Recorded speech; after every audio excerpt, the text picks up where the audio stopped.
आप अपना सवाल पूछिए सिकंदर। मैडम, हम पूछना चाहते हैं कि हम नालंदा का रहने वाले हैं, बिहार राज्य में। जी। क्या पटना में ऐसा कोई स्टैटिक जगह है जहां अपने हम फ्यूचर को ब्राइट कर सके आईएएस के रूप में?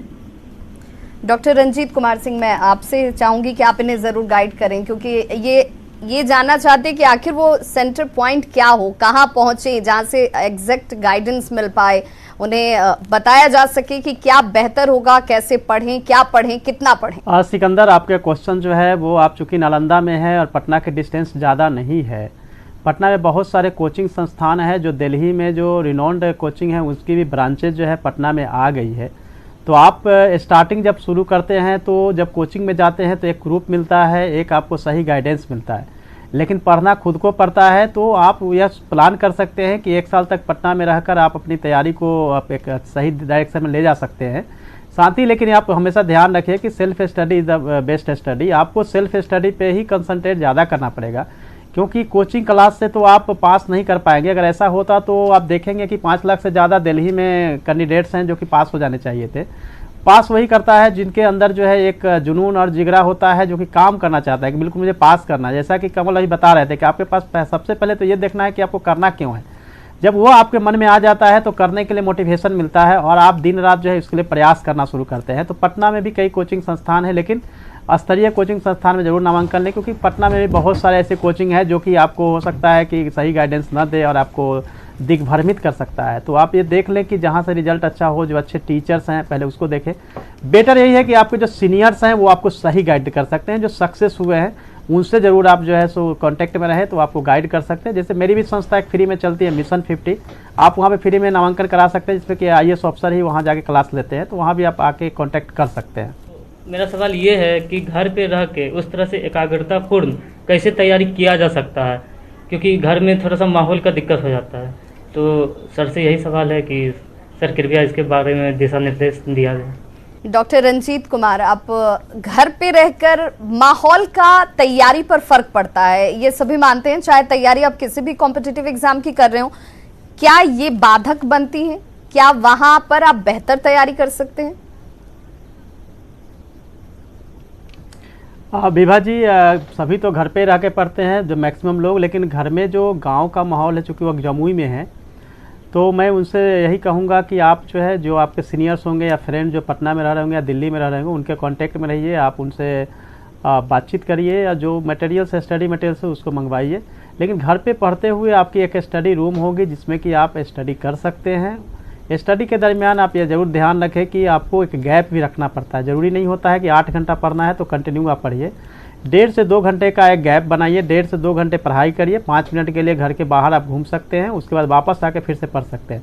ये इस तरह से आप कंटिन्यूटी बना के कर सकते हैं। यह ज़रूर थोड़ी मुश्किल होती है कि गांव में आपको हो सकता है कि बहुत सारे स्टडी मटेरियल्स या दूसरे जो आपको ज़रूरी चीज़ें हैं, संसाधन वो नहीं मिल सकता है। लेकिन हाँ, वहाँ भी रहते हुए चूँकि आप जानते हैं पूरा डिजिटल वर्ल्ड का समय है जिसमें कि आपको मटेरियल्स वगैरह मिल सकता है।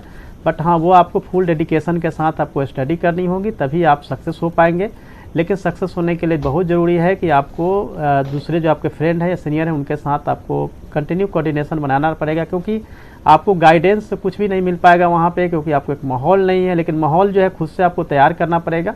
मेरी राय होगी कि कोई छोटे या बड़े जो आपको डिस्ट्रिक्ट हेडक्वार्टर है या पटना तक कम से कम आपको आना चाहिए, एक ग्रुप बना के तैयारी करनी होगी, क्योंकि अकेले जो है वो तैयारी करने में आपको एक लंबा समय हो सकता है। आप हो सकता है सक्सेस करें, लेकिन आपको 5 साल लग जाए।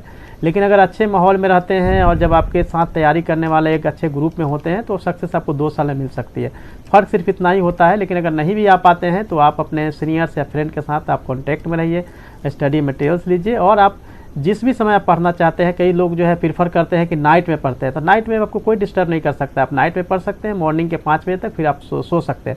बट हाँ, एग्ज़ाम के दरमियान हमेशा ध्यान रखें कि जब भी आपका एग्ज़ाम का शेड्यूल आता है 1 महीना पहले आपको नाइट जो आप पढ़ते हैं नाइट में उसको स्टॉप कर देना चाहिए, क्योंकि इससे क्या होगा, लेजीनेस आएगी और आपका एग्ज़ाम जो है ख़राब हो सकता है।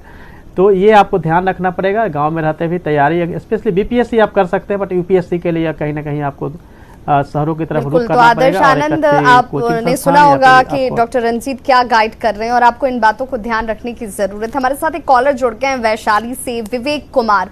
विवेक, आप क्या जानना चाहते हैं? मैम, रंजीत सर से मेरा सवाल था जी। सर मैं गांव में रहता हूं, वैशाली में। तो मुझे बेहतर तैयारी के लिए क्या करना पड़ेगा सर? क्योंकि मैं लालगंज थोड़ा सा लोकल पड़ जाता है, तो पटना नहीं रह सकता ना। तो इसके लिए गांव में कुछ तैयारियों के लिए सर से मेरा सवाल है कि क्या क्या करना होगा। बिल्कुल, और आपके सवाल से जुड़ा ही इससे विवेक, पहले अभी के जब कॉलर मैं- का भी सवाल था। मैं चाहूंगी डॉक्टर रंजीत आप इन्हें गाइड करें। विवेक, अभी आपने सुना होगा जमुई के एक छात्र है जो क्वेश्चन कर रहे थे, और लालगंज से पटना की दूरी अराउंड मेरे ख्याल से जो है वो 25 किलोमीटर के आसपास ही होगी, उससे ज़्यादा तो नहीं है। आप चाहें तो स्टडी मटेरियल के लिए पटना आ सकते हैं और आप स्टडी मटेरियल ले जा सकते हैं और अपनी तैयारी कर सकते हैं। बट ये ज़रूरी है कि मैं फिर से वही रिपीट करूँगा कि एक अच्छी से जो है आप माहौल का होना, ग्रुप का होना बहुत ज़रूरी है। हाँ, ये हो सकता है कि सोशल मीडिया का यूज़ कर सकते हैं। अभी आप देखते हैं व्हाट्सएप पे 8 लोग एक साथ जुड़ सकते हैं, तो आप इवनिंग के टाइम में एक डिस्कशन रख सकते हैं जिसमें कि आप जो भी प्रिपरेशन दिन भर करते हैं उसकी एक रिवीजन भी हो जाएगी। डिस्कशन रखेंगे तो आपकी तैयारी जो है वो सही दिशा में जा पाएगी। लेकिन हाँ, इसके लिए आपको फिर से वही कहूँगा, फुल कमिटमेंट होना चाहिए कि आपको करना है। तो करने के लिए आपको 100% जो है दिन रात सोते जगते आपको सोचना पड़ेगा कि मुझे करना है। उसके हिसाब से बेहतर स्टडी मटेरियल जो है आपको पटना से ज़रूर ले लेना चाहिए और उसके हिसाब से आपको तैयारी करनी चाहिए। पढ़ने का जो तरीका है गांव में जो है उनको मैं बोलूँगा कि आप 3 तरीके से कर सकते हैं। आप स्टडी करिए, थिंकिंग करिए और राइटिंग करिए, यानी कि आप अध्ययन करिए, चिंतन करिए और लेखन करिए। अगर ये तरीके से अगर आप करते हैं तो आप निश्चित रूप से कोई भी कॉम्पिटिटिव एग्जाम की तैयारी आप प्रॉपरली कर पाएंगे। Ma'am, I am doing bachelor in sociology and it is my third year. So my question regarding preparation is how to make notes from newspaper, when to join test series, and what should be the approach of answer writing. Doctor Ranjit,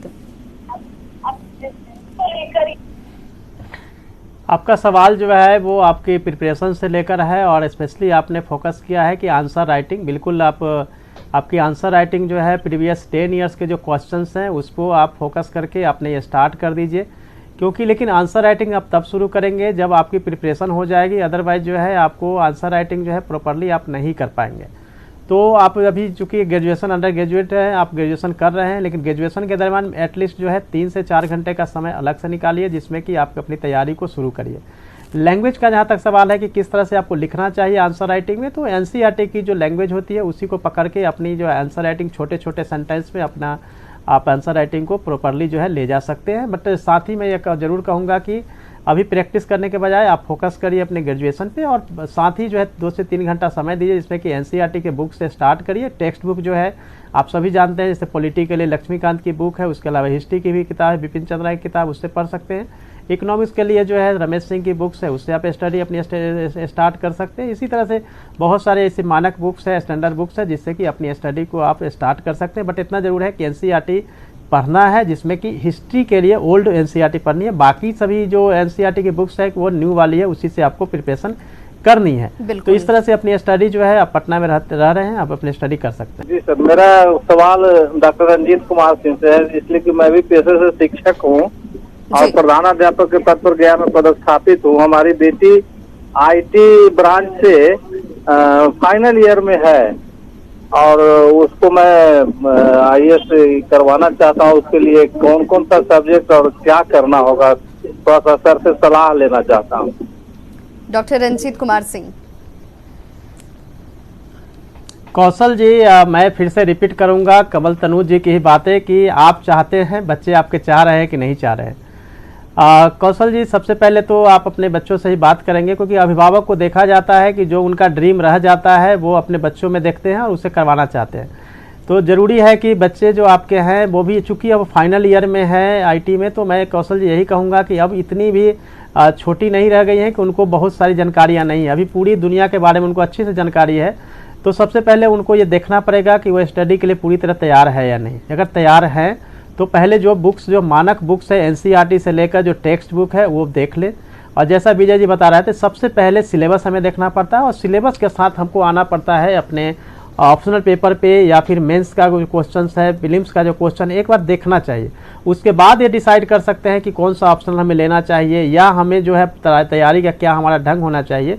तो question bank और syllabus दोनों को एक साथ लेना चाहिए। और एक बार जो है अपनी आप बेटी से बात कर ले, अगर उसके लिए तैयारी करना चाहती हैं तो उनको जो है सही डायरेक्शन में, मेरे जैसे बहुत सारे आईएएस हैं जो गाइड कर सकते हैं। बनना क्या चाहता है, क्या वो उस तरफ फोकस्ड है, क्योंकि मेहनत उसी को करनी है, उसी को अपना डेडिकेशन दिखाना है और उसके बाद उसे सफलता अर्जित करनी है, तो उसकी चाहत क्या है ये जानना अभिभावकों के लिए बहुत जरूरी है। मैं 12th पास मैथमेटिक्स सब्जेक्ट से किया हूँ और मैं आगे यूनियन पब्लिक सर्विस कमीशन करना चाहता हूँ। तो मैं एक्सपर्ट से यही पूछना चाह रहा हूँ कि आगे मैं क्या करूँ और मैं इंस्टीट्यूट ज्वाइन करूँ तो इंस्टीट्यूट ज्वाइन करूँ तो किस शहर की ओर जाऊँ, सेल्फ स्टडी करूँ तो कैसे करूँ, यह मैं एक्सपर्ट से पूछना चाहता हूँ।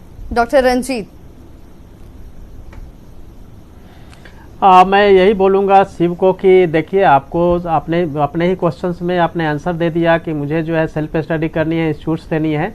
तो विजय जी की बात को मैं आगे बढ़ाऊंगा कि देखिए दोनों ही चीज़ें ज़रूरी होती है। अगर स्टार्टिंग आप करते हैं तो आपको एक अच्छे इंस्टीट्यूट्स, अच्छे ग्रुप का होना बहुत ज़रूरी होता है और सेल्फ स्टडी तो होना ही चाहिए, क्योंकि विदाउट सेल्फ स्टडी आप कुछ नहीं कर सकते। कोचिंग क्लासेज आपको पुश करके आपको आईएएस नहीं बनवा सकता है। आपको अपने घर में कम से कम 8 से 10 घंटा पढ़ना पड़ेगा, तभी आप जो है आप सक्सेस हो सकते हैं।